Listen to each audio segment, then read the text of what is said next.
Say, man, I want to welcome you to the Cronkite Show in social media history. I want to welcome you to the war zone. I got my folk in the building. My man Donovan Sadiq, Demetra K. She going to start a watch party and come back. She got internet connection down in California, so she'll be right back in a second. And want to start off by telling you guys that thank you, because you are, without a shadow of a doubt, the best audience in the world, and we really, really appreciate you taking the time out to watch our show every night. Uh, I didn't keep up with the news today, Donovan, but what I will say is a lot of people have been screaming, man, bring back the hood CNN. And if y'all ain't never watched the hood CNN, I'm raw and uncut, baby. I'm raw and uncut on the hood CNN. It's real on the hood CNN. So I gave it some thought, and I said, you know what? I'm gonna bring back the hood CNN. So starting tomorrow, I'm gonna go back in on them, Donovan, and say all I can do is tell you hide the women and children, because I don't cut no corners on the hood CNN, and we talk about everything. And if we talking about people, we'll talk about you from the top of your head to the bottom of your feet. It don't matter. So I'm just letting them know we're gonna bring back the hood CNN starting tomorrow with your favorite hood reporter, the Prime Minister of Hood Education. Say, man, it's gonna be real. What's going on, my friend? Hey, man, a lot of stuff out here. We're dealing with some fires. We found out that the fire near my home in Riverside County was started by a pyrotechnic for a child reveal, a baby reveal. So those people will never recover for that. But in the news, real quick, I want to say a Black woman has been plagued to leave the police force, reeling from the Breonna Taylor murder. So for the first time, a Black woman will lead Kentucky's Louisville's Metro Police Department, which has been heavily criticized since officers fatally shot Breonna Taylor. You guys can look that up on the Newswire. It's out there. And they called this lady out of retirement, Black lady out of retirement, because they're getting crunk in Louisville. That's a good thing. What's going on, D? So hello, everybody. As you guys can see, I'm doing this from my phone, so hopefully it'll hold out. I'm like a lot of people around the country to where our internet is out. It's been out since yesterday about 6 o'clock in the afternoon or so, and we have no ETA as to when it'll be done, and we don't even know what's wrong with it. So hopefully my phone will hold up here. So it sounds like Donovan did some news. So Gary, what we got? You know, I was looking at all the stuff going on around the country, and I started looking at where we were, what happened, and then where we going. And I'm gonna pick on some folk, and those that are fans of those. It's cool if you get upset. I get it. But some of these people are hijacking the Black movement. Whether it's white folk, whether it's these old bogus organizations, whoever it may be, the pastors that just pop up out of nowhere like Jack in the Boxes. But the thing is, there is a true desire to move the needle for Black people. And I just feel like the movement is getting hijacked. It's getting hijacked. I'll give you an example. You look at all the murders that have happened, including George Floyd, Breonna Taylor, and you see these people pop into town. They make these fancy speeches. And then, sometimes the stuff goes haywire. And then you got all the extra stuff that come with these murders, the rioting and the looting. But then when that happens, these people are nowhere to be found. They're nowhere to be found. And then when you look at their overall message, are you really here to help the families of the victims or help the actual movement? Or are you just here, and I can't get mad because I don't see the other side doing it, or are you just here to crank up a mini Democratic National Convention? Y'all talk to me. Y'all tell me. Maybe I'm not the sharpest knife in the drawer on this show. I'm 2K and short of a six-pack. But at the end of the day, that's what I'm seeing. And maybe I'm tripping. Maybe y'all can help me get back in line. Well, no, yeah, you most definitely are not tripping. As you said, we are smack dab in the middle of political season, and that's what they do. They being the politicians, they clout chase, if you will. It's just glorified clout chasing to where they jump on all of the hot and trending things, even if it's the wholesale murder of Black people by police officers. They want to show up and be seen. Of course, we know, especially with that of the Democratic Party, they are somewhat struggling with the Black vote. They don't have a hold on the Black vote like they used to, because as I've been kind of going back and forth a little bit with people on my page, it is said that Black men are starting to look at the GOP or Trump and saying, well, maybe that's a better party for me. Young Black voters are not in love with Joe Biden or Kamala Harris. And so, they need to try to jump on what's hot. Right now, what's hot is all of the, as I said, the murders of Black people around the country. And so, yeah, it's not surprising to me, someone like Al Sharpton, Kamala, Joe Biden, or whoever, they're, going to speak to the families. And, now they're going to, I guess, go speak at some of these funerals and things like that. But I mean, I just think that we as voters, Black people should be wise and say, we need to not get fooled by them showing up, because the truth of the matter is Joe Biden and Kamala are very pro-police. In addition to Trump, they are, all three of them, and I guess throw Pence in there as well, they're all pro-police.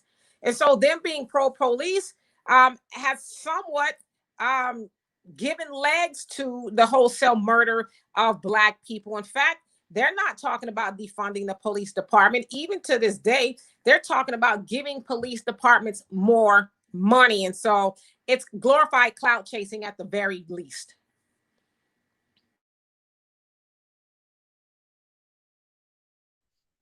Donovan? Absolutely. I'd have to say, with everybody's so used to taking the soundbite, that's the quickest way to get the attention span of everybody. Because everybody's attention span is no more than what they say, Dimitri, about 3 minutes. If you're on social media, if you can't catch them within 3 minutes, you're not going to catch them. And if you drop off, it's just like a music 20 artist. seconds. 20 seconds, I'm sorry. But it's just like a music artist. If you don't put out new music, and you know this 5-star, you after a while you become irrelevant. Unless you're like a supreme artist like Sade, where you could drop an album every 10 years. Prince was dropping a record it seemed like every week when he was in his heyday. So they're out here doing this, trying to be relevant. As a matter of fact, on my show, I don't know if you guys saw when Martin Luther King III, he was speaking at the Washington March on Washington 57th whatever anniversary, and I kind of showed what our leadership looks like. And it's total chaos, because behind Martin Luther King III, he's not a good speaker to begin with. But you got to look at the people that were behind him, just taking pictures. And your girl, Sheila Jackson Lee, they were telling her to get off the stage. She refused to move. It was chaos totally behind the speaker. And that is symbolic of how our leadership is and the Black experience, because we're everywhere. I mean, there's no discipline in how we're going to go ahead and address these issues. We have so many stuff going on, and that was so telling that they couldn't even give this man the respect to at least listen to what he was saying. I mean, it was mass chaos.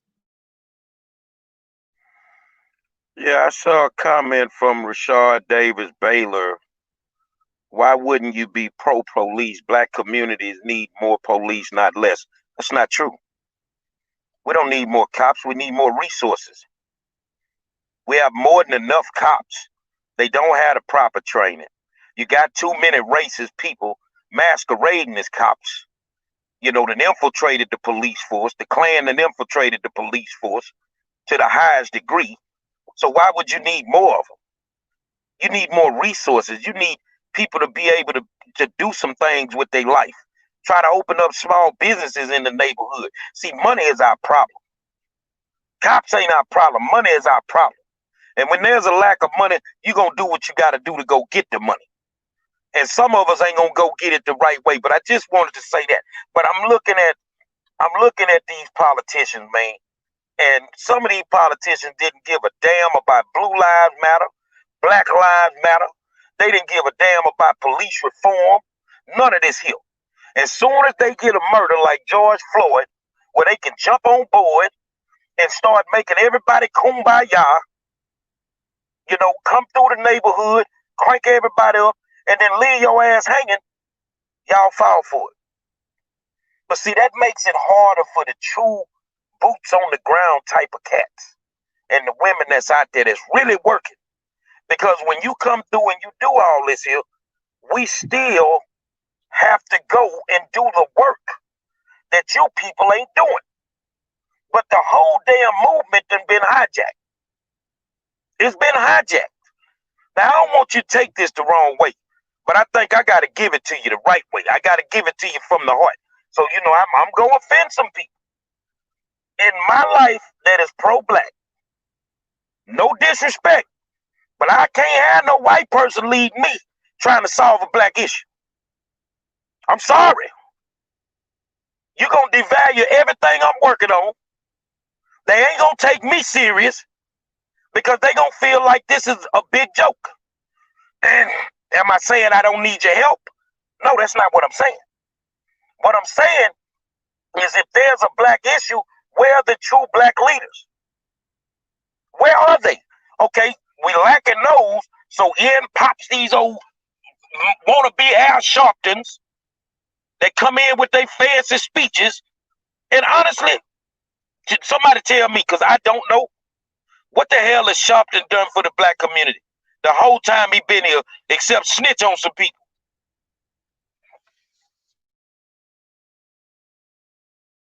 Well, I guess that's a really a loaded question because I don't want to say Al Sharpton hasn't done anything.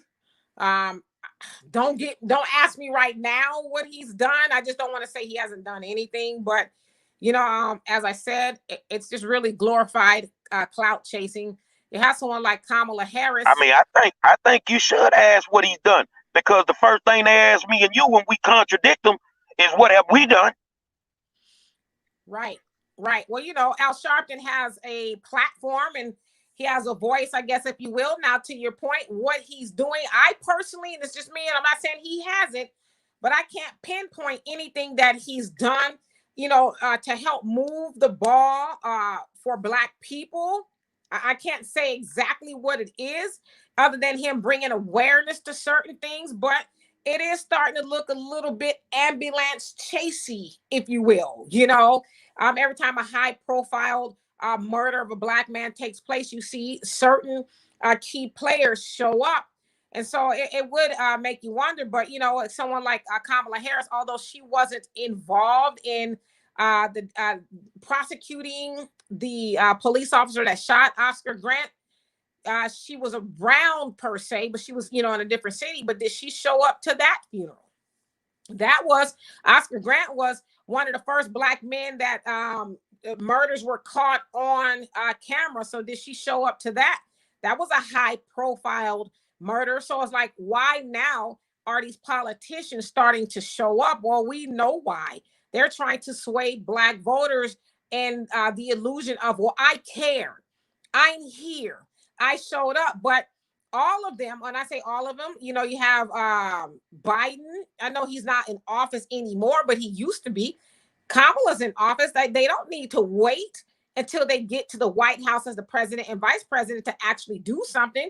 They have, Kamala's a senator. Biden has a voice. He's respected on both sides of the aisle, if you will. And so if they really wanted to do something, they could go and flex their muscles in Washington, opposed to going to a funeral service and getting, everybody all riled up and giving these fantabulous speeches. And I'm gonna, woulda, shoulda, coulda. They could do something right now if they were really interested. But that's going to be on us if we continue to fall for it. And before I finish, if you guys see the Cash App Warzone show, if you guys can go visit that with anything that you have, every little bit helps this show to continue doing what we're doing. Everything you do is much appreciated. And for those of you guys who have already given, much love to you. Donovan? Well, we got to get past all of this symbolism. It seems like I just don't understand. Okay, it's maybe not a religious thing for me. I was born a Catholic, so we deal in harmony. We like the melody. in the music. We don't have the big bands kicking up there and making everybody feel good, right? But the symbolism of somebody coming to talk to me, or he showed up, that doesn't pay my bills. That doesn't bring my loved one back. I don't know how many of you guys saw the Blake family doing the whatever shuffle in the street, and then the mama was basically saying, "Look, white supremacy, I'm willing to let my loved one get shot up as long as I get a payday." And it seems like that's what it is. It's almost like every time something goes down, it's a payday. Now, don't get me wrong.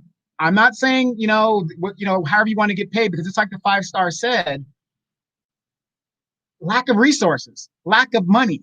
And these two people will tell you that's all I talk about is the money.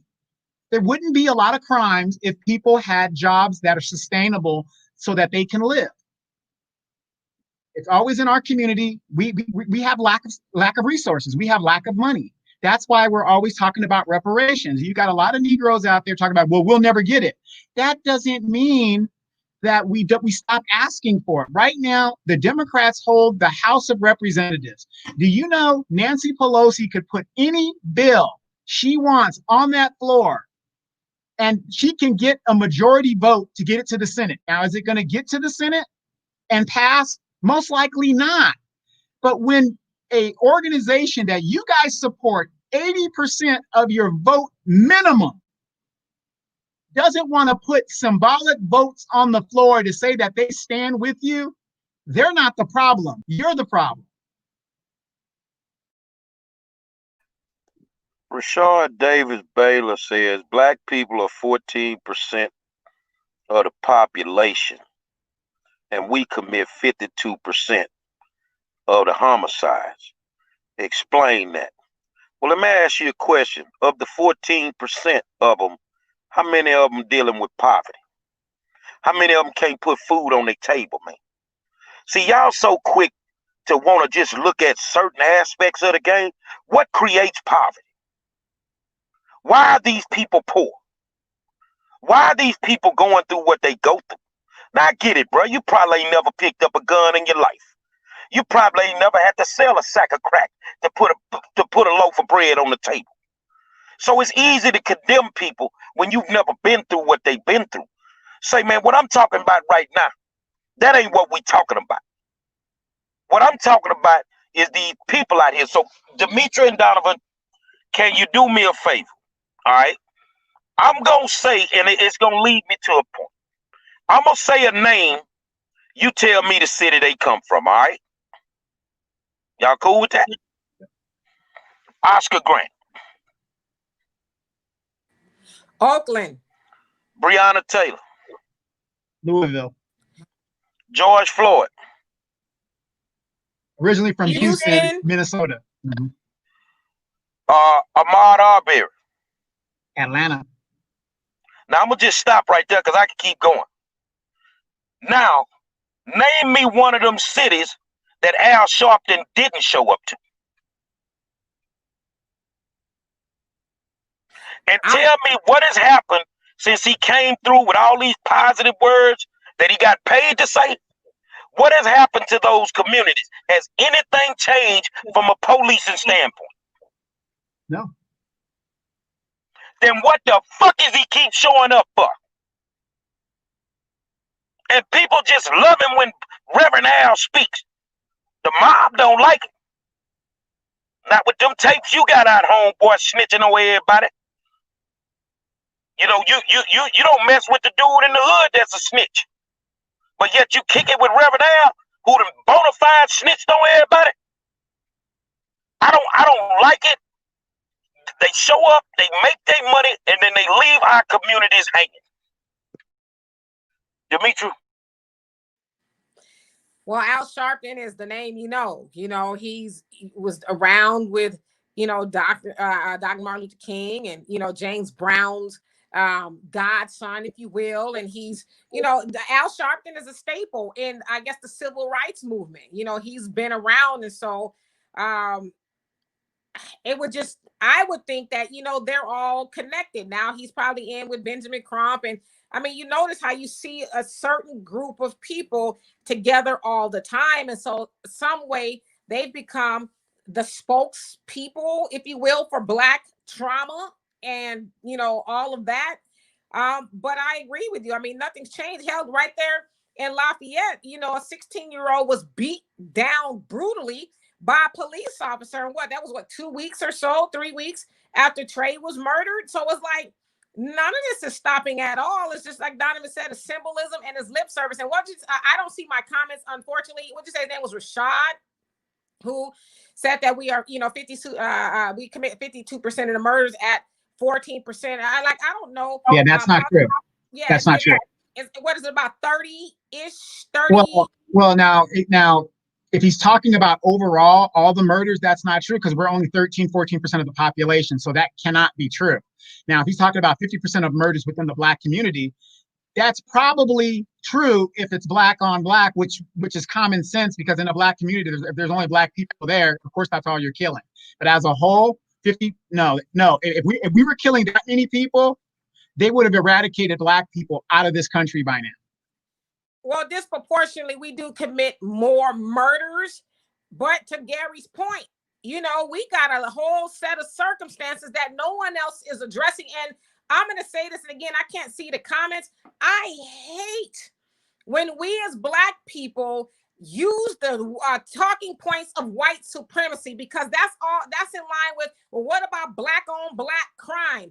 You say that, but you don't address all the other things that are causing those things. As Gary said, talk about systemic and institutional racism. Talk about all the poverty that goes on in our communities. Talk about all the things that we as Black people have going against us. Let's talk about, even with this pandemic, how Black people are still more affected. And I'm speaking economically and I guess physically, because, you know, we get the COVID and die because we have all these comorbidities. But even economically speaking, we are about to be wiped out. We were already on our way to being wiped out, 12 years of being a slave. But with this pandemic, it's making it come to pass even faster. And so don't talk about we should talk about us in murders and all that, but don't leave off the rest of the story. There's more to it.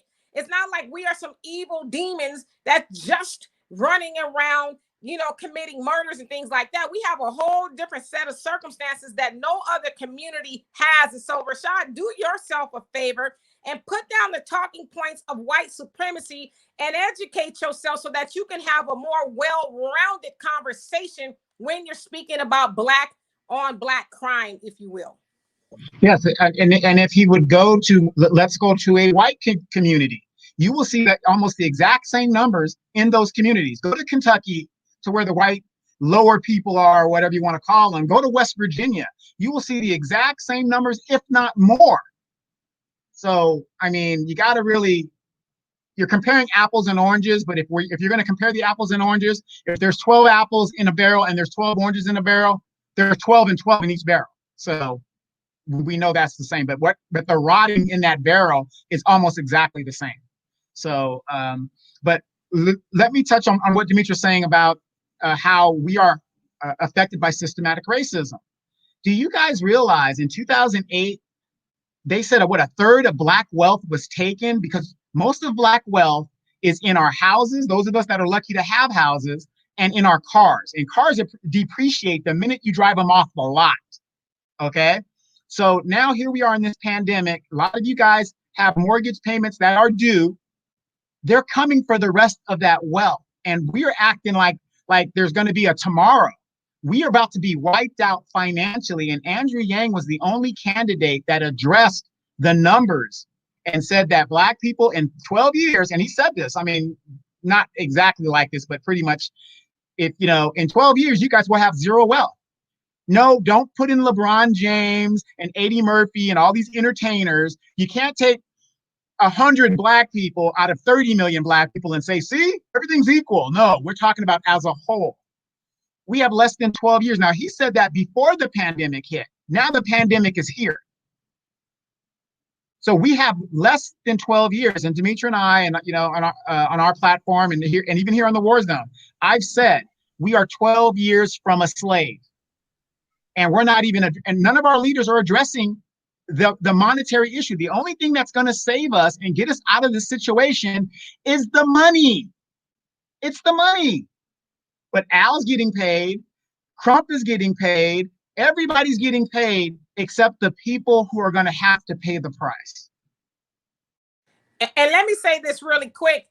Add on to that, I don't know if you guys have been paying attention, but Steve Mnuchin and them, they are wanting to only bail out the airline industry and travel industry, not continuing on with the stimulus, not helping people with their student loans or any of that stuff at all. They're like, hey, let's pay attention. Let's give more money to businesses, big businesses. Forget the American people. So again, that disproportionately hurts us as Black people. And they're only talking about giving they want to do 5 billion opposed to the 2 and 3 trillion that everyone else being the Democrats are proposing. But Donovan made a good point. Regardless of what's going on, all of them went on vacation, screwing the American people. Even still, 30 to 40 million Americans, if they don't put another moratorium on, are going to lose their housing through no fault of their own.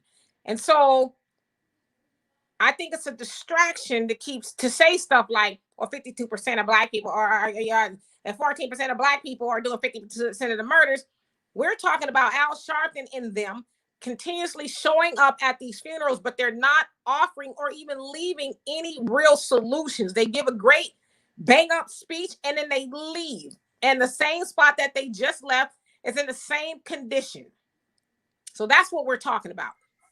I tell you what, man, we quick to talk about the crimes that Blacks commit. But what crimes do whites commit? Well, they like blue collar crimes. They like stock market crimes. Huh? Yeah, y'all want to talk about it? They commit big money crimes. They commit war crimes, espionage. Let's talk about these war crimes. Let me tell you one of the biggest injustices that I've ever seen in my life is when somebody gets into an argument as a diplomat over tea and crumpets, and then they send all your goddamn kids to war and they dying over there. They dying because these motherfuckers can't seem to figure out, who put Big Six on the domino table when they had a motherfucking deuce out there. These what your kids dying over. And you want to talk about black on black crime, man? Man, talk to me about the crimes that these people committing, these blue collar crimes. Y'all around here not even understanding both sides of the coin. I get it from a Black perspective, but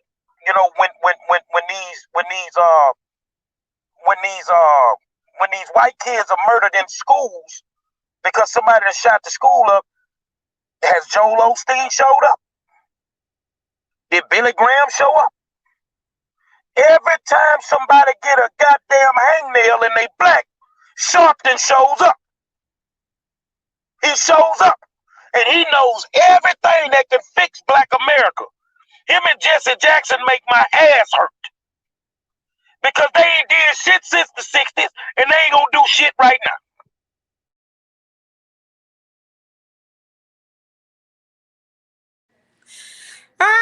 Yeah. I mean, and I ain't mean to cut you off, but they ain't do nothing in the 60s either. They hid behind Martin.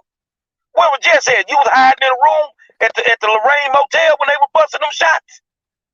Because your punk ass wasn't nowhere to be seen. And that's a whole different topic right there. We don't want to venture off into that. But, when people like Al Sharptons and now Kamala and all them show up, it takes away from the work that the people that are in the area who live there and the boots on the ground are trying to do.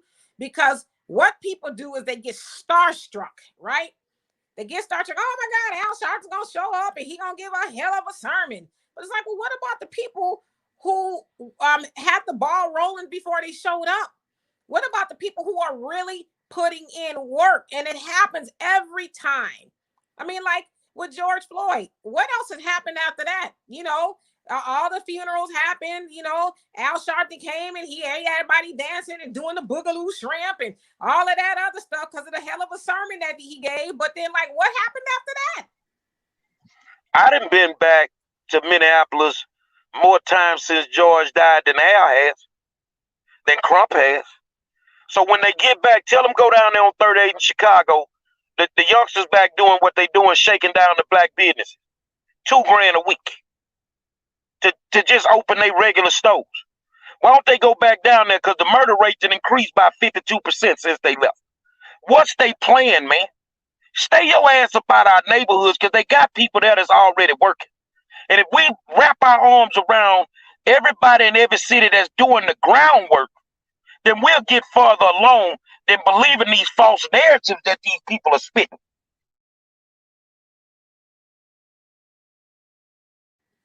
No, I mean, absolutely. And so I think, you know, for people who are on the ground, I think you do your leaders. I'm talking about your real leaders, the people, you know, like your Gary Monroe's and different people out there. You do them a disservice by, you know, running off to the new flashy thing. You know, Al Sharpton is going to come in town for a hot second, do what he does, and then he's going to leave. And then you're going to be looking to the people who were already doing the work to help you finish it. You know, it's a slap in the face to them.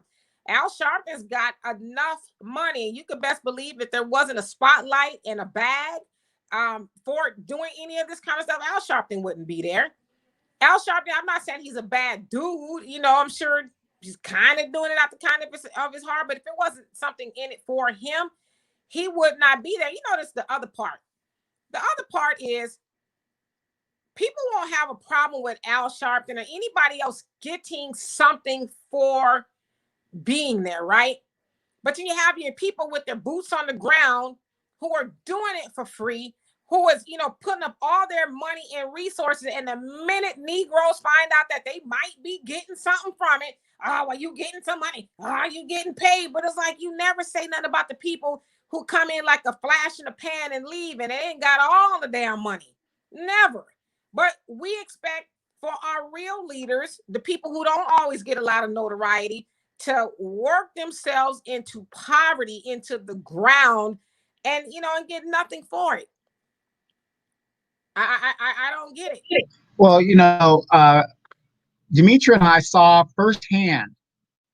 I forgot who said that, how Black people, we love the photo op when these politicians show up and these sports athletes, you know, we love to get the photo op. And that's all that matters to us. We were in Sacramento. We went up there and the original Slick Willie Brown, Kamala Harris's dude that started her in politics 16 years ago. This is the guy she had the affair with that was married. And you guys know the story with that. I'm not going to go into that with you guys. But this is the guy that started her in politics. We were in a meeting in the Capitol in Sacramento, and the word got out that Willie Brown was in the foyer. Do you know how many women that are baby boomer age jumped up, ran out of the venue just so they can see and meet and take a picture with fine ass Willie Brown? Willie. And they were all out there, and they just loved it. It's like I said, the symbolism that, you know, oh, I'm taking a picture, and then the problem that we were talking about is still there. They forgot just that quickly the problem and went to go get instantaneous fame, and then came back and was like, "Woo, girl, woo, woo, woo." And that's our problem as a people. We are so easily distracted by those that are, you know, maybe entertainers or sports athletes or whatever. We are not focused. And I'm not saying we can't get focused, but we need to start electing leaders that are not going to go in there. I'm going to fight. You know what? We're tired of fighting.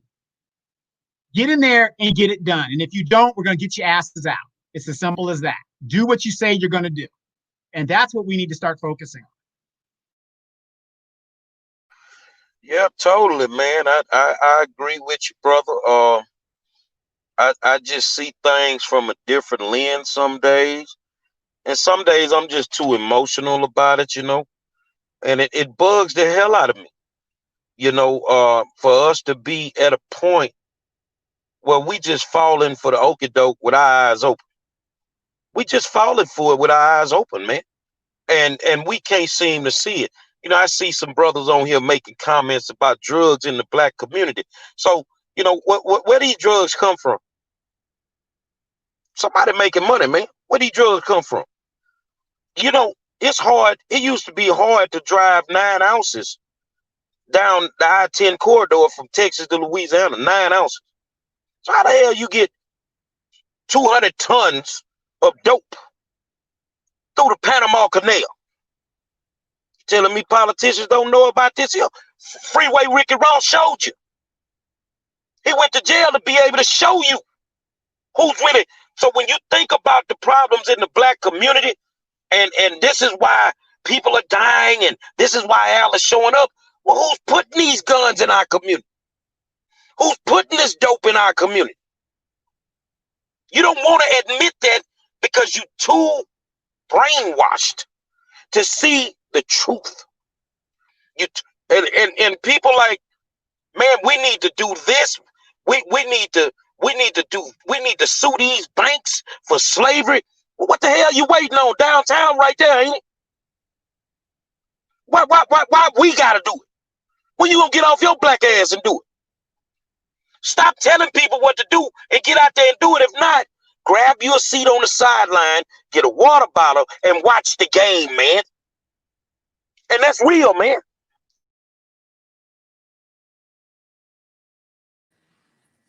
Yeah, and so I totally agree with you.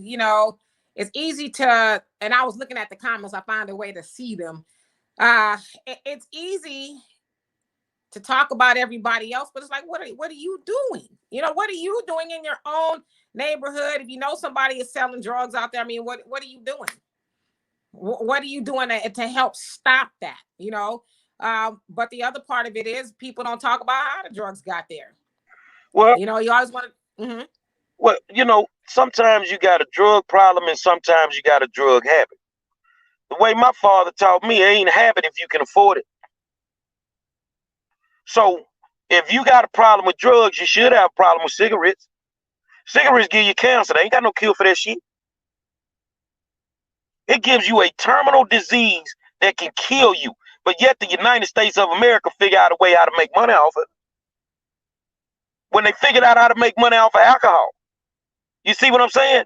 Alcohol done kill more men than cocaine. But they figured out how to make money off of it. But everything I just named is so easy to get in our communities. It's so easy to get. So what is Al doing about that? Al ain't finna touch that for a reason. They pay him to keep his goddamn mouth closed. I know the game. I done seen it. Yeah, they tried to pay me to keep mine closed. But I don't want their money. I want to keep exposing. So, Al Sharpton, no matter whose funeral it may be, and I'm not saying that because he's coming to Trey's funeral, but I had a problem with him when he went to George's funeral. I had a problem with him when he went to Breonna Taylor's funeral. Nigga, what is you really doing? I'm not feeling this nickel slick Negro. And those that's falling for it, it is what it is. Well, the funny thing is, we look at Jesse Jackson. What was Jesse Jackson's demise? It wasn't that he had a side chick on the side and had a baby with her and stuff like that. It wasn't that at all. When, he started getting paid by the establishment and saw that there was money in the Democratic Party, that they were going to pay him to show up, he set the blueprint of how that stuff went down. Then his son steps up and runs for Congress. What the hell happened there? Why would his son need to live a certain lifestyle that he could not sustain based on his congressional record and what they pay, when his father, who seemingly became from poverty, somehow became a multimillionaire? Nobody ever questions the money, and all you got to do is follow the money. This man ended up doing 3 years in jail, and then his wife had to go. There's something about access to power that changes a person. I mean, how much money do you need in a lifetime before you say, you know what, I've had enough. And I was telling people on another show, you want to see what's really going on in Washington? Watch the movie The Distinguished Gentleman with Eddie Murphy. It's funny, but it also tells you the game, because that's all this is. It is where they legalize bribery. They basically legalized it and said, yes, when you give us money, it's legal. But if I, let's say I'm working on a company and somebody wanted me to vote a certain way during that company, and I get the money as a regular civilian, not attached to government, it's called bribery, and I can go to jail. And this is what they do. I tell you this here, you said The Distinguished Gentleman to learn about government. And if you really want to understand about the dope game and where it's at now and where it was, go watch Narcos. You'll understand it. You'll understand everything they doing. Dimitri. I was just looking at some of those comments. So Rashad, he says diabetes kill more Black people than cops. And then it looks like, I don't know, he put his podcast up, Conservative Radio. So if I'm not mistaken, I think that's his podcast. So it kind of makes sense. As I said earlier, he's spewing those talking points of white supremacy. And so what? If diabetes kill more Black people than cops, does it make it right for cops to kill Black people? I mean, that is like the stupidest thing. And I don't like to throw the word stupid around unless it's absolutely necessary. And I think in this point is necessary. Like, well, diabetes killing Black people. Black diabetes killing Black people more than cops. I'm like, what is your point to even bringing that up?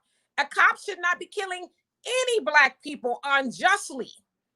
Even if diabetes is killing more Black people, like, where is your argument? And if that's the kind of stuff you're spewing on your podcast, do us a favor and take that off of our feed. And matter of fact, that's, you should ask the host if you could do stuff like that. That's very vulturistic behavior to put your podcast up on somebody else's show.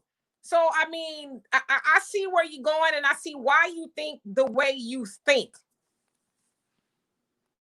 It's really funny because we were talking in regards to these shows, and basically I was on a show on my show. I was doing a podcast, and I told this person, cops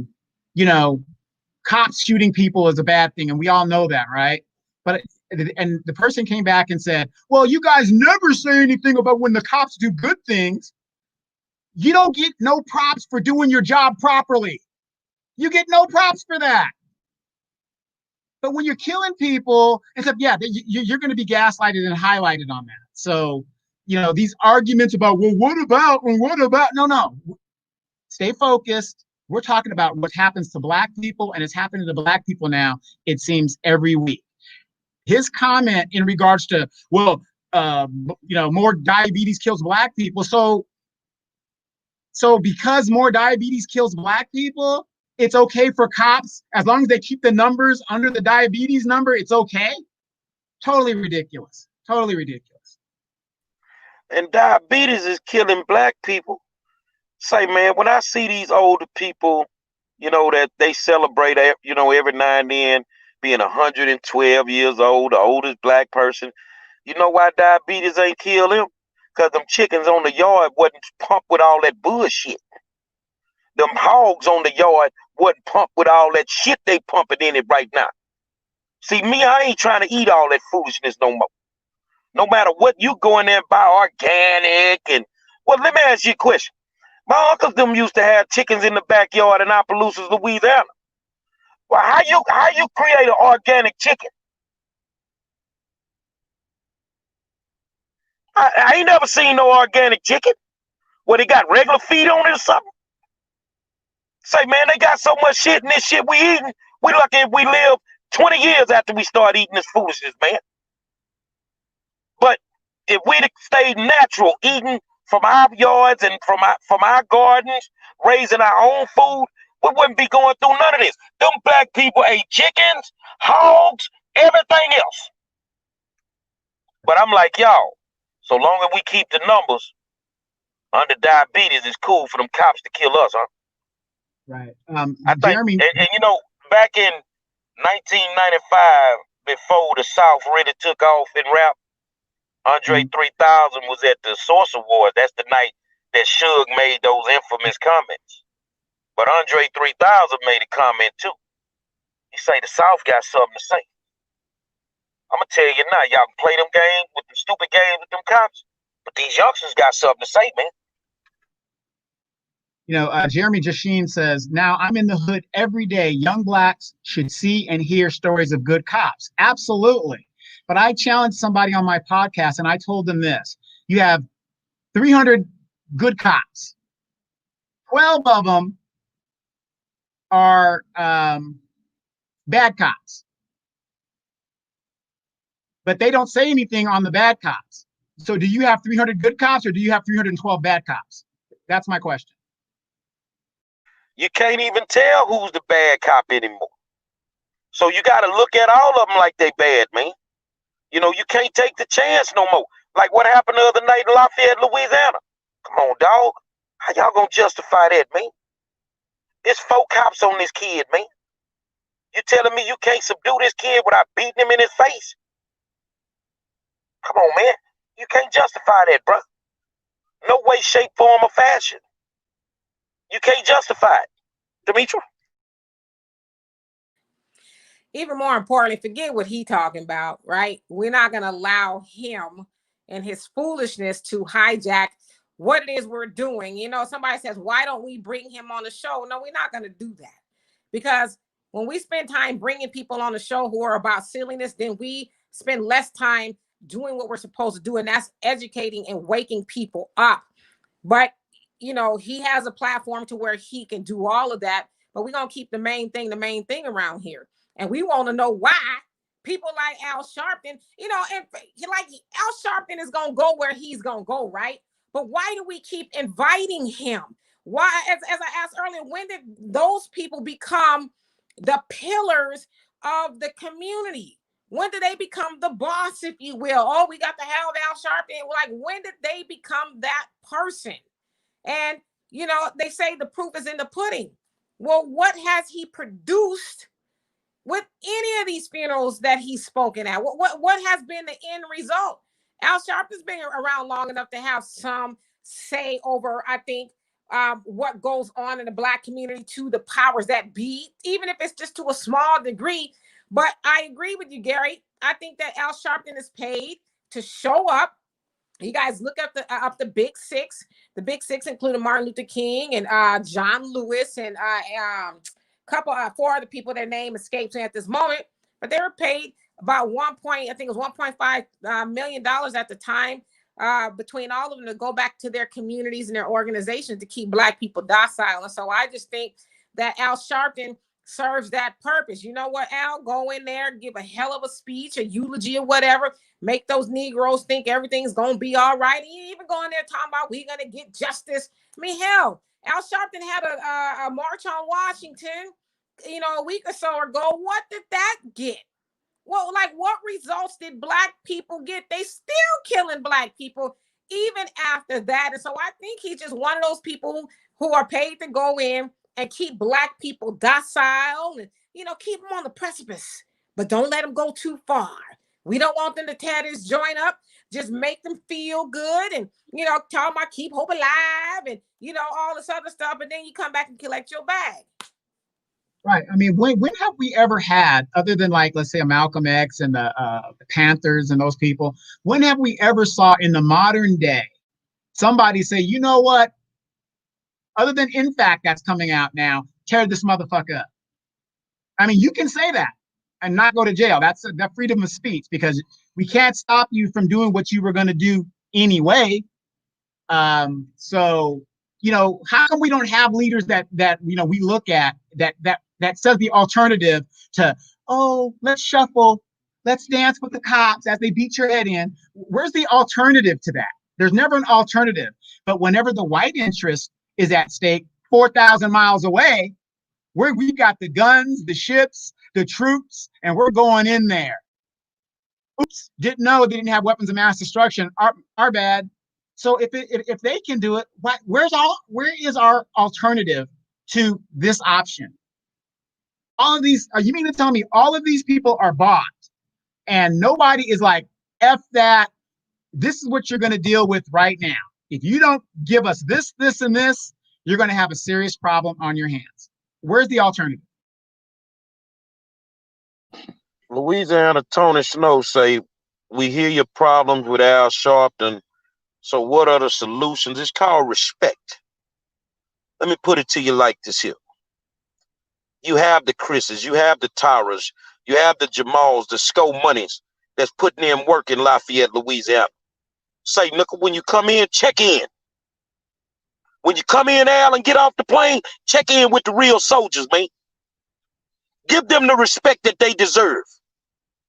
Because I guarantee you, if they was robbing and looting around Lafayette right now, that Negro would not be nowhere to be found. It's called checking in, man.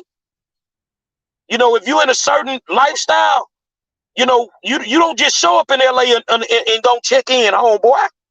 Y'all know the game. So in the activism world, it's the same thing. Before I set foot in that city, I checked in. I checked in with the real soldiers. Man, what y'all doing? How y'all doing? I'm here to be on the team. I ain't here to run the team. It's called respect, man. And these Negroes show up and they don't do nothing to help our communities, man. So whether they showing up for a funeral or not, say, man, if you ain't here to help the whole cause, then don't show up at all, bro.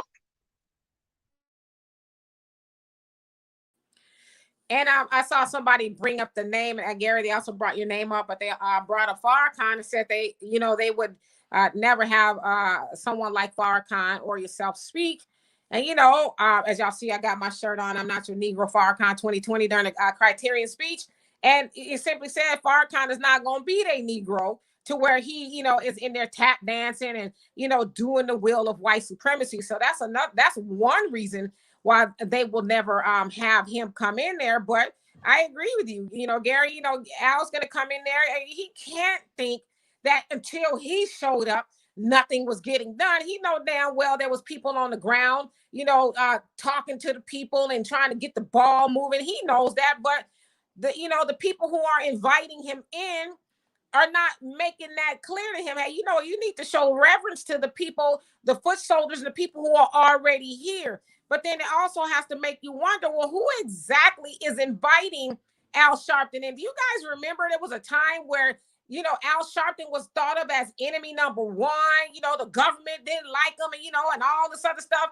Now Al has his own television show and he's in like playing with everybody. He shows up everywhere. I mean, that to me, that got to be a red flag. Like, why is now Al Sharpton, well accepted now? What's going on here? Well, think about this. Now, remember, Al Sharpton was the money bag guy, held the money for James Brown, right? What did James Brown do in the 70s that black people looked at James Brown, even though we loved him, we looked at him like, what the fuck?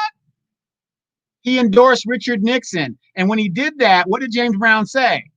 He goes, wait a minute. Ah, yeah. I didn't sell out. I bought in. So here's his lieutenant is doing the exact same thing, buying into the system, saying, hey, I'm still with y'all, but, I got to get paid too. So he bought into the system. And that's what happened to James Brown in the 70s. So if you guys don't know about that, look that up. Not that we don't like James Brown. Everybody loves James Brown. He did a lot for, black people, say it aloud, I'm black and I'm proud. But James Brown did endorse Richard Nixon. And then that changed a lot of dynamic with him in the black community. Now, when you say James endorsed Richard, okay, well, let's go back and check Al out. Because Al, didn't you used to kick it with Trump? Al kicked it with Trump, man. Y'all better watch these double agents, man. This man's a double agent, man. And if he ever want to talk to me, I tell it to him in the face. You don't kill those type of relationships. You put them on hold when the cameras come on. And if you've noticed, he'll say a little something, but it ain't really that detrimental. Y'all out there make rougher comments about Trump than Al Sharpton will ever make because he's politically motivated. And he's motivated by political money. Al take money from anybody. He don't care. So my thing is, y'all probably don't remember Nixon because some of y'all ain't that old, okay? But let's talk about Trump. Your man's kicked it with Trump, man. Jesse kicked it with Trump, man. And y'all know how I feel on both sides of the Democrat, Republican. We know how I feel. But hold on, man. How you gonna come in here on a Saturday night talking about F Trump, but on the Friday night you was at the script club with him? Al Sharpton a pimp, and you can't get mad at the white man for him pimping us because you allowing him to do it. So no matter where he go, what he do, he needs to check in, and the activists or whoever doing the work in the city, make this Negro check in. Respect my gangster. Respect they gangster. Not me in a sense, but respect them people gangster. They the ones staying up all night protesting, fighting these people in city council meetings. And you come into their city and you don't even respect them? Man, please. Well, I don't know. I just, like I said, I think people really just need to think about who is actually bringing them in and what purpose is he really serving. It's to keep people quiet, to make them think that, as I said, with the Big Six, that was their purpose, to go into your communities and your organizations and make them think that you're still, with the rah-rah.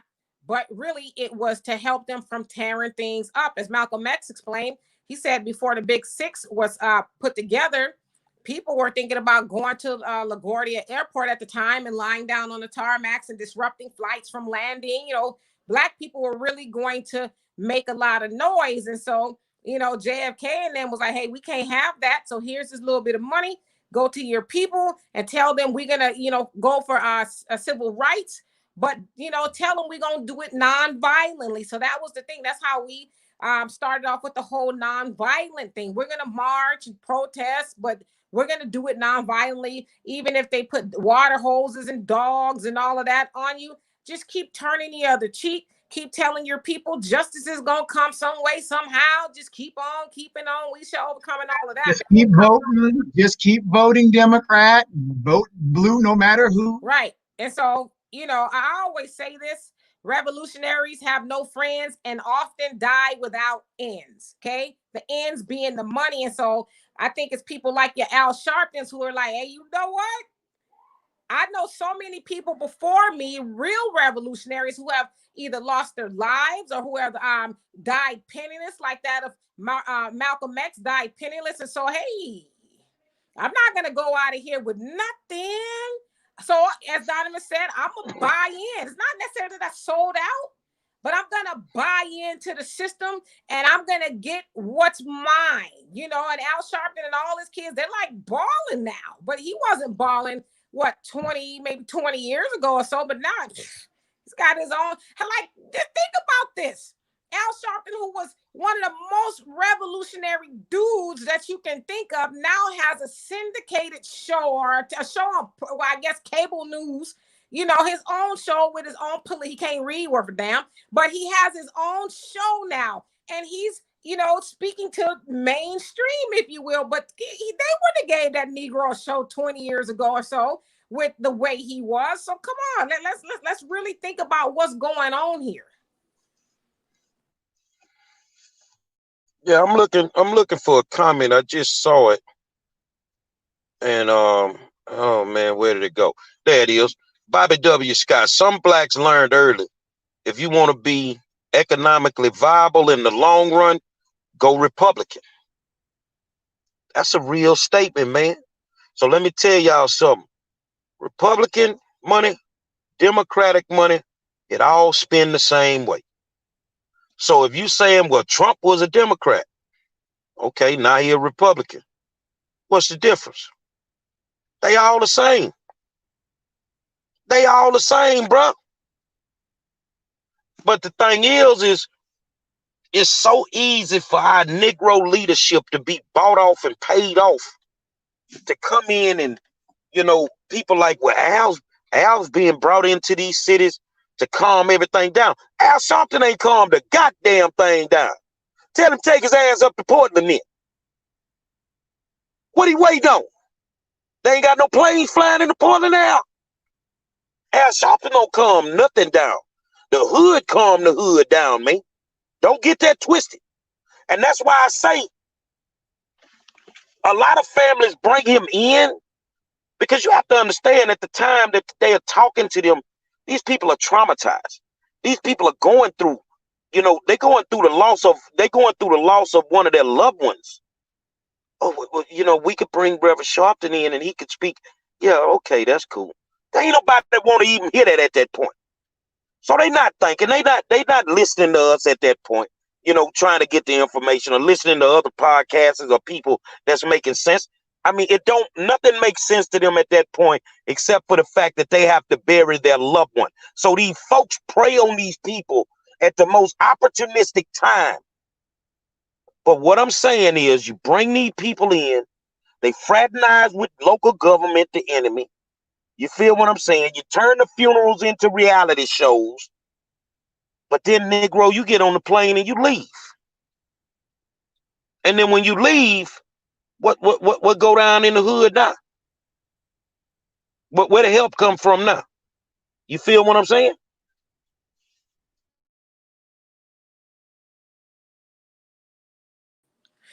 Yeah, I mean, no, absolutely. And so I think too, if they're going to ask these people being Al Sharpton, Kamala, and all of them, you're going to come in and get your 15 minutes of fame. And let's be honest, a lot of these politicians who are using these tragedies, they're using it for campaign speeches. They know most people are going to be watching it, so they're going to come in and give their best speech. And it's really a campaign speech is what it is. This is why you should vote for me because Donald Trump and the Republicans, this, that, and the other. And they're never, ever, I guarantee, how much I want to bet that Kamala will never, ever mention her role in a lot of the things that go on in our community, especially in California.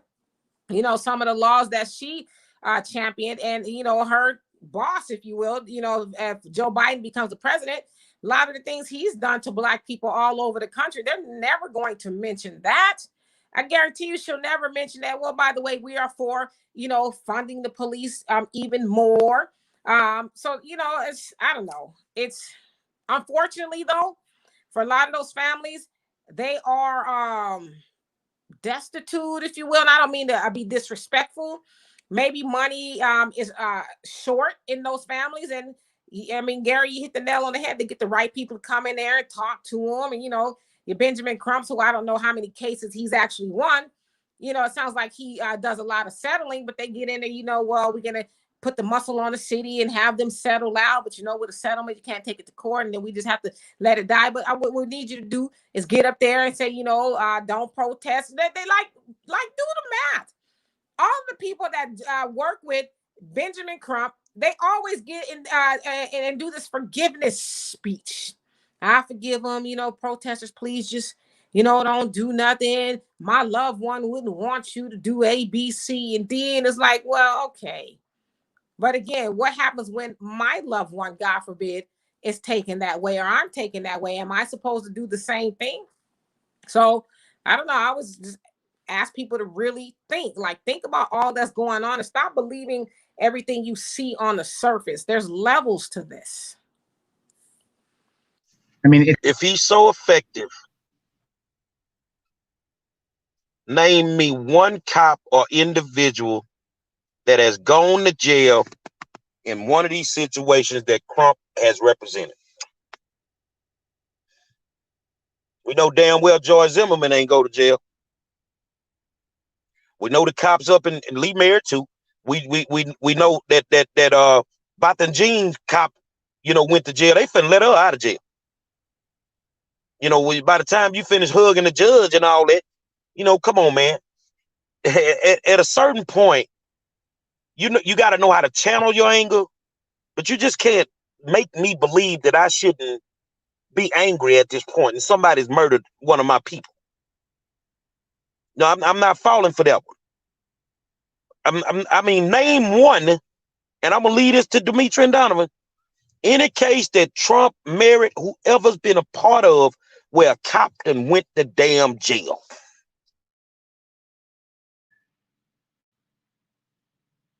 I'd have to go back years. I'm talking about in the 40s maybe or something like that. But that wasn't even a black person. It was probably a Italian or something like that.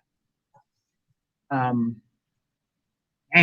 Hey man, my man Rashard say qualified immunity is an issue. I totally agree with you. But goddamn it, Johnny Cochran was a beast. Yeah, and the qualified immunity, Joe Biden says he ain't for repealing that. Absolutely not. He's not going to do it. So, I mean, this is the guy you guys want us to vote for? I mean, this ticket, which is what I call the mass incarceration ticket, this is the ticket that we're supposed to vote for? And nobody questions that. You know, all I ever do, and Dimitri will tell you guys, I've known Dimitri for over 30 years.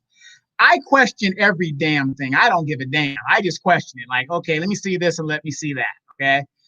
And I'm just saying, out of all 30 Democratic candidates, 2 years running, these are the two best people that you come up with. Kamala was overwhelmingly rejected by Black people in the primary. Rejected, but they brought her back. I mean, I don't know about you guys. I can't do it. I just can't do it because it would be a slap to my people's face if I voted this ticket and some of my friends that were incarcerated over little or nothing. I can't do it. And let me just say this too.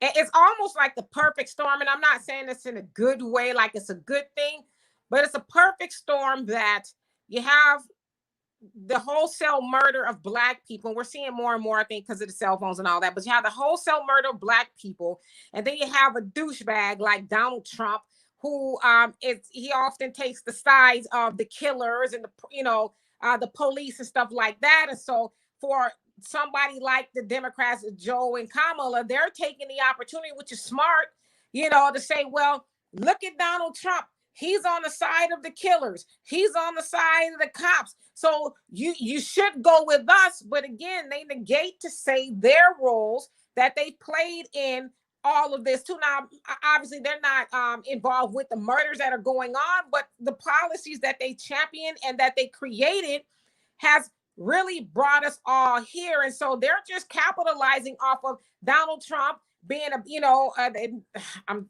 trying to find a better word to say, but being who he is, in addition to the murders, and the Democrats are there just sweeping up the loose change. Like, okay, it's almost like what Trump said. Well, what do you have to lose? You got a president who is amening the cops and all of that, and hell, go with us.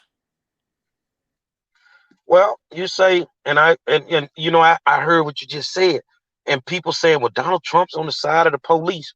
Okay, so if you ain't kicking it with Trump, okay, I don't want to mess with Trump.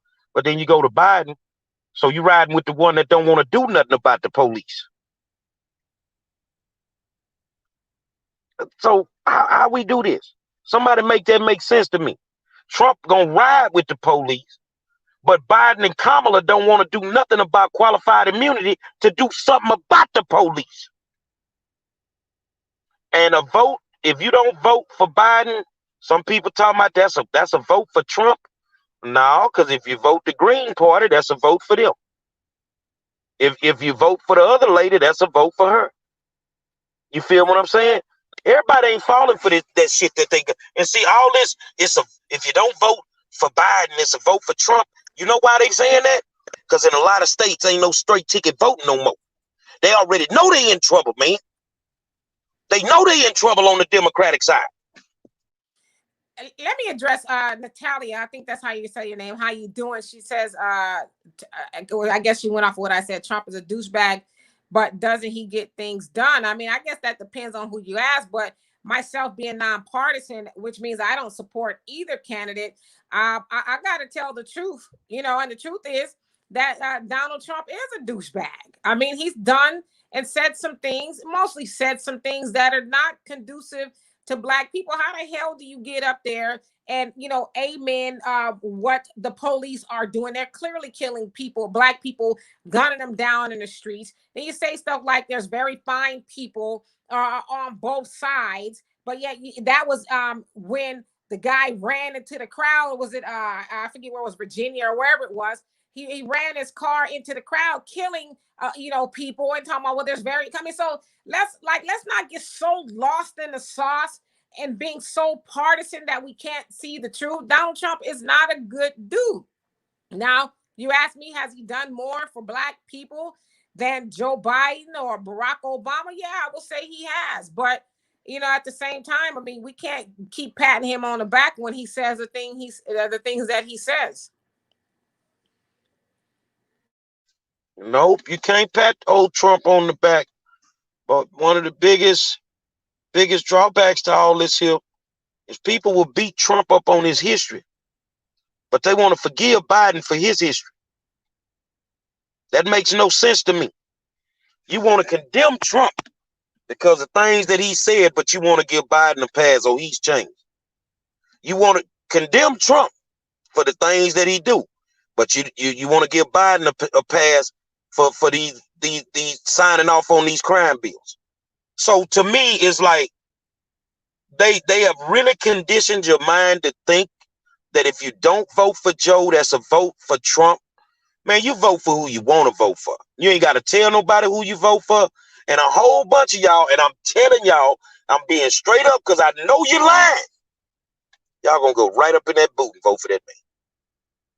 If you made more money in the last 4 years than you'd have ever made, you're gonna go take your black ass in that vote and vote for that man and come up out of there screaming you voted for Joe. Because he getting votes from somewhere.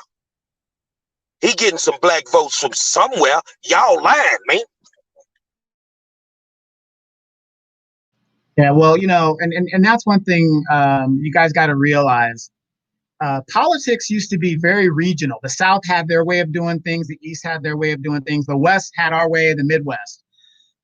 In the modern age, because of the internet and these podcasts and stuff, this is the first time that Black people outside of newspapers are really in real time talking issues and ideas about our elected officials. And that's a good thing. But here's the important thing. I don't care how you vote. I left the Democratic Party a long time ago. Demetra left a long time ago. I don't care if you're a Democrat or Republican. The most dangerous person in the United States is an informed voter. And if you can vote and do whatever you want to do, as long as you're informed about that vote, you go ahead and do so. I want something for my vote. My vote is for sale. So if the Republicans came to me and said, we're going to give you $1,000 for your vote, I'm voting Republican because that's in my interests. Democrats say they're not going to give me nothing, but they need my vote to get to the White House and get Trump out of there. But they're going to do for illegal Mexicans and dreamers that can't vote for them on day one, and LGBTQ, even if you take all the LGBTQ plus people and put them together, it is still not enough votes to get them to the White House. So the Black vote is the determining factor. So you mean to tell me you want my damn vote, but you can't do one tangible thing for me and my people? Can't vote for it. So let me ask you a question, Demetra. Bobby Scott says, need to remember that the next president will appoint to the Supreme Court of the United States. Did we have a Black president a few years back?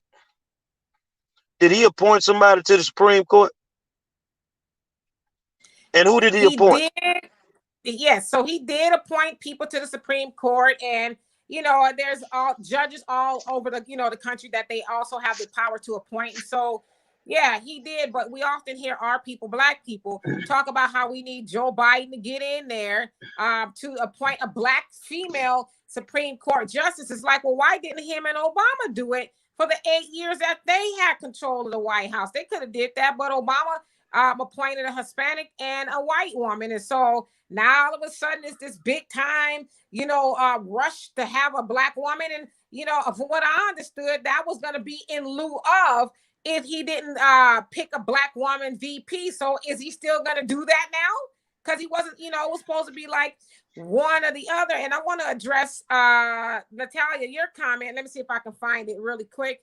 You say, so he's a loudmouth, but if he's putting more money in my pocket, giving my kids a better education, and releasing my brothers and sisters who were sent to prison under Biden's crime bill, he'll get my vote. And I will say to you, then that's who you should vote for. I think we all should vote our better interests. And it sounds like, Trump is doing some things that you like, but I agree with you on all of that. And as I said that a minute ago, in my opinion, I think Trump has done more for Black people, even though he's said some pretty outlandish things. And I want to say this too, because I know somebody will probably put in there, well, Trump, he took out a big giant page ad for the Central Park Five and this, that, and the other. Well, remember, back then, Trump was a Democrat. Trump just became a Republican not that long ago. He's a lifelong Democrat in addition Trump to is still a Democrat. He is still a Democrat. He's posing as a Republican. He is still a Democrat. And Linda Fairstein, the prosecutor, she's a big-time Democrat who has contributed to many Democratic nominees, including recently that of Amy Klobuchar. So y'all keep wanting to put Trump on the hook for the Central Park Five and asking for their heads, but never once do you mention Linda Fairstein and all of the other prosecutors who are Democrats. So it's like, let's tell the whole story. Well, I tell you what, Supreme Court is very, very important. But them state Supreme Courts just as important too. They just as important too. Like Bobby Scott said, we need to turn the Senate. So guess what? Somebody say, well, Obama tried to do this and they blocked him. Okay, so if you don't turn the Senate, you think they're going to let Joe Biden just do what the hell he want to do? Donovan? Hey, you're real quick. Gustav Viking, I'm sorry. He says, you just admitted you are willing to put your own personal gain before the well-being of the country. You're damn right. We are not monolithic. We are not monolithic. I vote my interests. I am not responsible for what everybody else is voting for. It is not my job to save everybody's asses. Everybody makes choices. Now, if you're talking about the well-being of the country, I did my job. 24 years in the military. I hope you can say the same thing. So let me ask a question. I think that the war zone, let's just do it as a war zone. We should create Uber boats. Because if Biden does not win, and all these Black people put all their eggs in the basket, and Biden and Kamala don't win, how many of y'all want to pay us to get on them boats to go back to Africa since you ain't gonna be able to survive when Trump in that office again? Because if he don't win, do you stop breathing? Do you stop working? Do you stop eating? Life continues. But the only thing I'm saying, because we talking politics, we going hard in the paint up until election day. Y'all said he wasn't gonna win the first time. Y'all said it wasn't no way in hell that man was gonna win. Well, guess what? The same way you can't get him to come out the projects and go get a voter's registration card, he done figured out a way to get him to come out the trailer park. I want to read Shane's, not Shane, Saul. I think it's Saul. Says, D, you really need to stop. It's sisters. You need to stop it, sisters. A stop sign there. You can't have it both ways. Why can't I have it both ways? I don't have to listen. As far as last time I know, we are in a democratic society where I have the rights to do a whole lot of things. And one of those things is I have the right not to vote.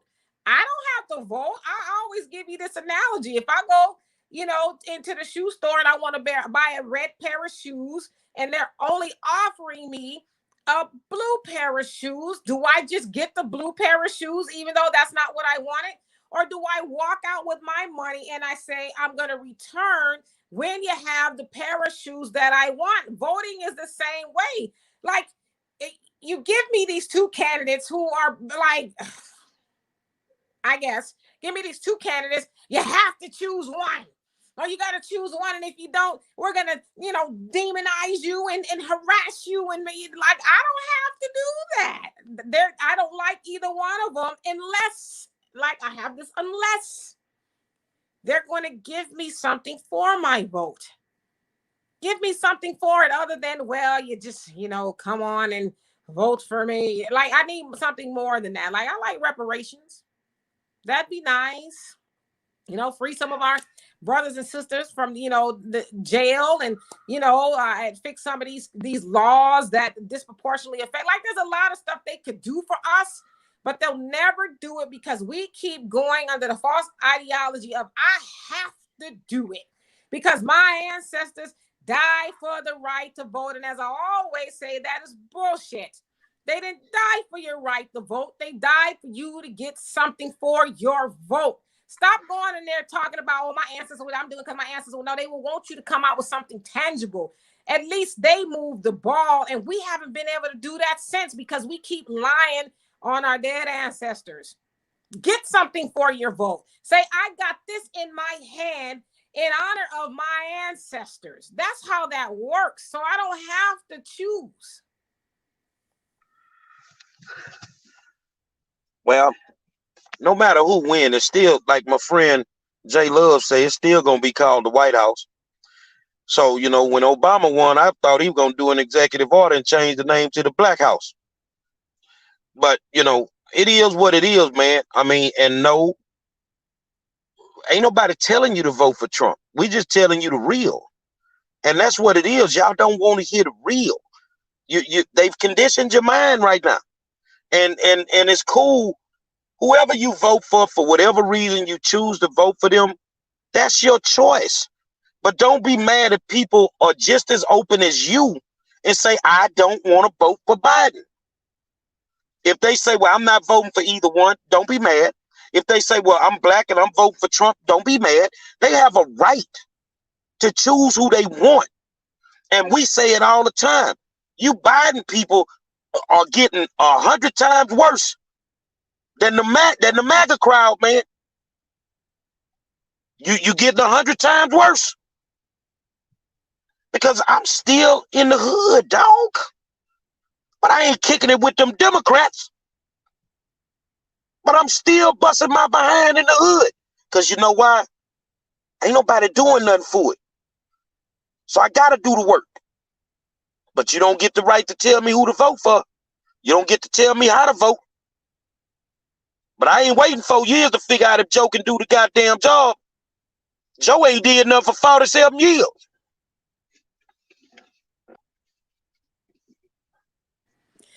Period.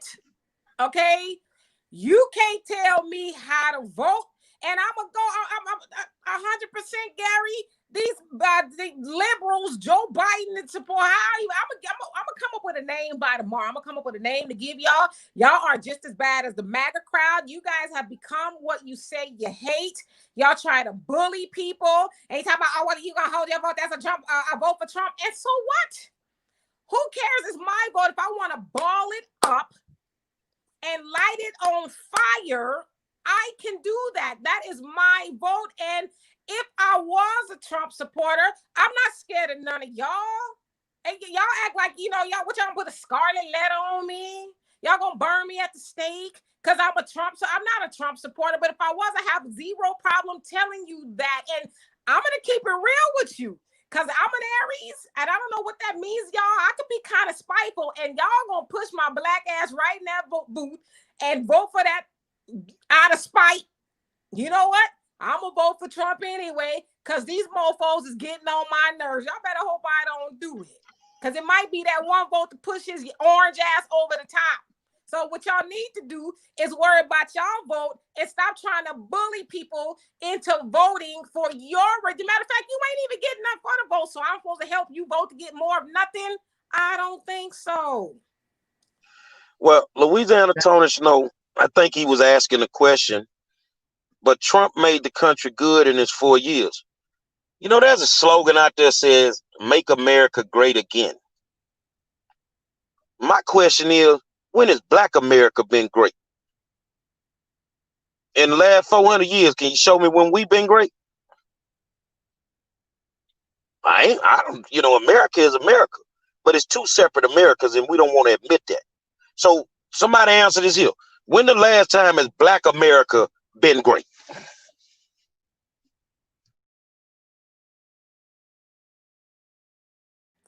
Well, Black America is an oxymoron because America has never been for Black people in the first place. Not any laws, none of that has ever been for the benefit of Black people. So when you try to put those two together, it's like putting the peanut butter with vinegar. It really don't go together well. So that is Black America, I don't know, it don't jive to me. So I guess we can answer that it's never been great for Black people, and it ain't gonna be great in 4 more years. You know who's gonna make it great? We gonna make it great. And I agree with Farrakhan that the Trump presidency is going to force Black people to eventually unify or die. Hey, Keith Thibodeau say, thing is, Trump got billions, never paid taxes. We all pay taxes. Trump's selfish and a businessman, but he's not a politician is the problem. Go look at the tax codes, brother. My best man in my last wedding has like six tax offices. Go look at the tax codes. The tax codes are set up to benefit the wealthy. It's a whole bunch of people ain't paying taxes. But guess what? Our representation, if we're Democrats, should be fighting to get those tax codes changed. But they ain't, because they rich too. Exactly. Like I said, you can vote for whoever you want to do, but voting this party stuff, we've got to get away from that. At the end of the day, what you guys should be doing, in my opinion, is voting your pocketbook. What is going to put the most money in your pocket, and making sure that your representatives follow through with what they say they're going to do. Maxine Waters has been working on reparations for over 30 years, and she's still working on it. But she got a stadium done in her district within 6 years. Brand new Charger Ram Stadium. She got that done. But she can't seem to represent the very people in her district. I mean, and she gentrified her district. It's not even Black anymore. It's everything else. You go to Compton, California. I know you guys are watching Boys in the Hood and Menace to Society, all these classic 90s movies. You've got white people walking through Compton with their Starbucks in their hands right now. We can't even afford to keep Big Mama's house because they're just moving us out of there. But you want us to vote Democrat, but you're poor. And then 40 years later, you're still voting Democrat and you're poor. And I'm not trying to say be a Republican. You got to vote what is in your best interest. Maybe if you would do that, you'd have a little money in your pocket.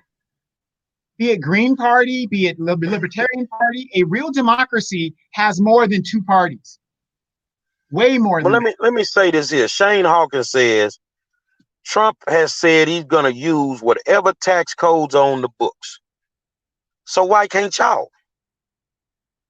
Only tax code that Black people worry about is earned income credit. That's all you worry about, is trying to put somebody's kids on your taxes. You don't even know a lot of us don't even know what the damn tax codes are. I'm telling the truth, Demetri, you crying laughing, but man, when them people figured out they could use their neighbor kids, that's the only tax code they gave a damn about.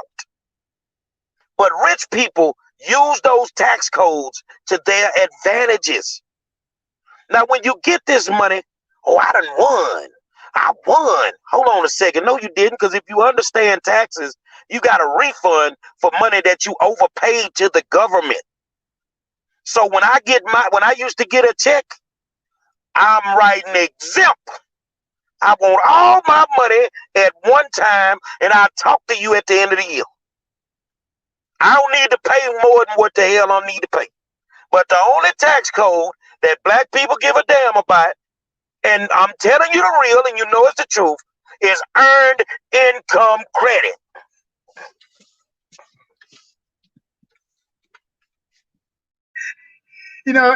You gotta laugh because it's not like necessarily true, but it is kind of true. That's all we worry about. I mean, Man, I know why you think all the Black people start opening up tax offices?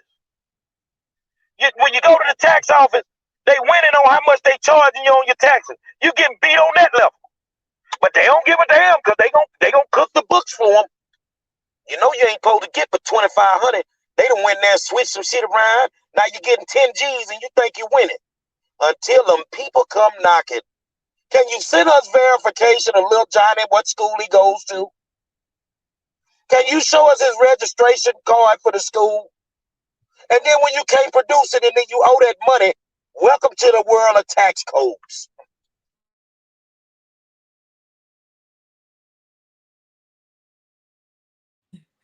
All right, I'm gonna try to straighten up here. Wow. But no, I mean, yeah, Trump is using the tax codes, but to Gary and Donovan's point, we all should be doing that. We keep, unfortunately, voting for oppression and then get mad because we're oppressed.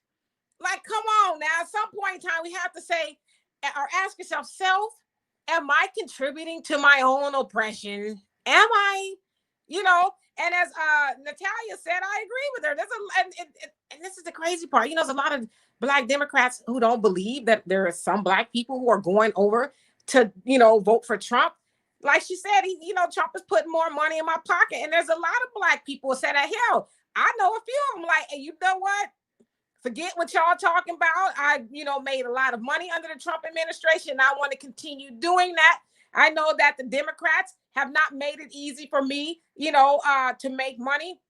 My brother was talking about when Hillary was running, how she wanted to turn, I guess, Uber into W-2 instead of 1099. But there are a lot of people under the 1099 system making a lot of money, and so sometimes the Democrats do things that work against the better interest of people who want to go out there and make, endless amounts of money, if you will. And so, yeah, I mean, I ain't mad at Donald Trump for using the tax code. Shit, we all need to get used to that. Yeah. Darius D. Randall answered the question, Donovan and Demetra. I asked, when was Black America great? He said the Black community was great when it was Republicans and we were growing. We built Black Wall Street and we built HBCUs. The first 23 Black congressmen were Black. We changed parties to Democrats during the Civil Rights era and declined. Right. Well, actually, we changed parties during World War II when FDR did a lot of things. But I know where he's going with that. So yeah, that's the answer. He's pretty much on it. But I got a question for you guys real quick. If you guys have ever been to California, you know that California is a Democratic state, correct? True and true. There's only maybe like 3 districts in California that are Republican held. So everything here is just liberal Democrat. Please tell me why the state of California does not have universal health care. If anybody can answer that question.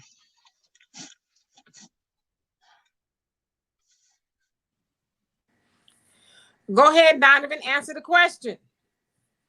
It doesn't make sense. We should have it if the Democrats are really for universal health care. If we have a foolproof assembly that is for all these things that the Democratic Party stands for, why doesn't California, as a state by itself, doesn't have universal health care? We don't have it because they are full of crap and these parties are the same. You got to have a poor level bunch of people to oppress, and they're not going to do it. They're not going to do it. So on the national level, what do you think the Democratic Party is doing on the national? They can't even give us symbolic votes.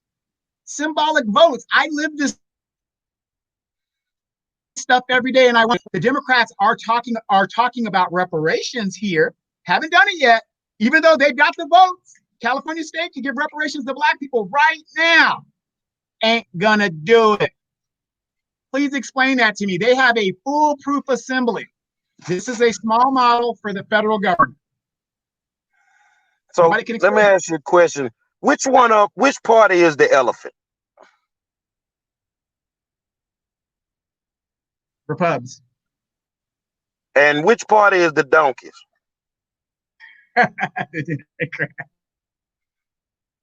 That's the Democrats, right?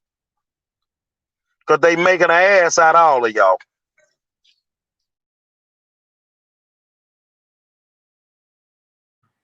No, but for real, you know, I know people get mad, especially us as Black people. We get mad when we talk about the Democrats because we feel like that's our party and the Democrats are for the people and they really want to help the people. But what help have you gotten? What has the Democrats done? And I know we know all about the Republican Party. They're, you know, people say Republicans are for the money. Well, shouldn't we be for the money too? I think we should be for the money. You know, Symbolism ain't never paid not one light bill. Go right now to the light company and say, listen, I ain't got no money, but I got a whole lot of Symbolism. Democrats gave me some Symbolism and they said, you know, I was going to feel good. So can you take some of the Symbolism to keep the lights on? They're going to like go home and you'll have your answer. Okay, when you walk in the door and it's dark. So we need money. Money makes everything happen, whether you like it or not.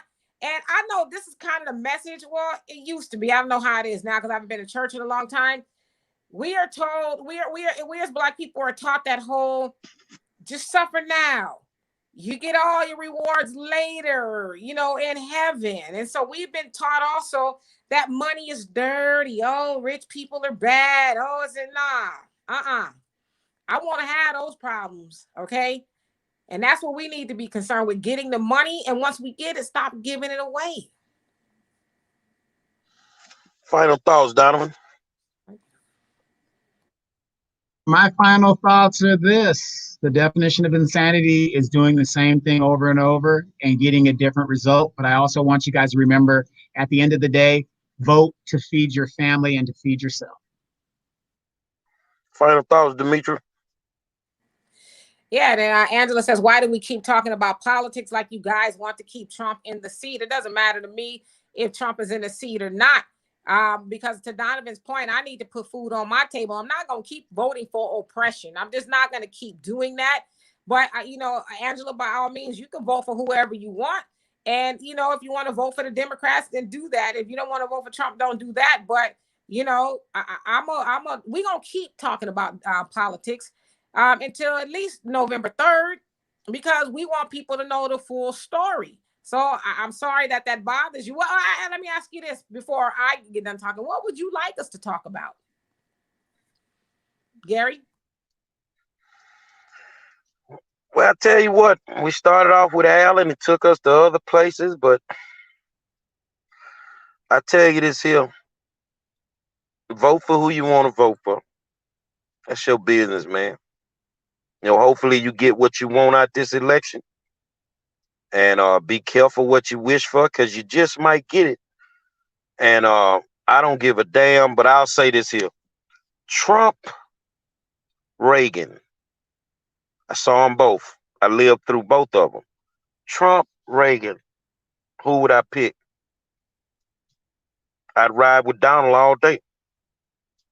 Because if you went through Reaganomics, you see y'all talking about police killings? What you know about the battle ram? The police killings was going through the roof? Reaganomics? Yeah, some of y'all a little bit too young to know about that. But man, just research your candidates and don't worry about what we talking about. If this ain't the conversation you need to listen to, then don't show up. You know, it is what it is. But the war zone is slowly expanding. You know, like I said earlier, Demetri wasn't here. Tomorrow, I'm going back to the hood CNN. Parental discretion is advised because it get raw and real on the hood CNN. And I'm going to give it to you straight up. But make sure y'all tuning in to Demetri's podcast, tuning in to Donovan podcast. And, you know, after today, I really go in and want to make sure that we support Niall Copeland, David Newell. These are sponsors for our shows, and we're gonna support these good people, man. And you know, we got a whole bunch more coming. So, you know, those that support us on a daily, we appreciate it.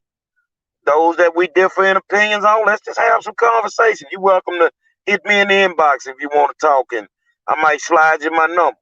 You know, but if you ain't talking about no money, ain't nothing to talk about. You know, I'm just letting you know. Say, I'm done. We want to thank y'all for tuning in. And until tomorrow night, It's the war zone. We'll holler at you, man.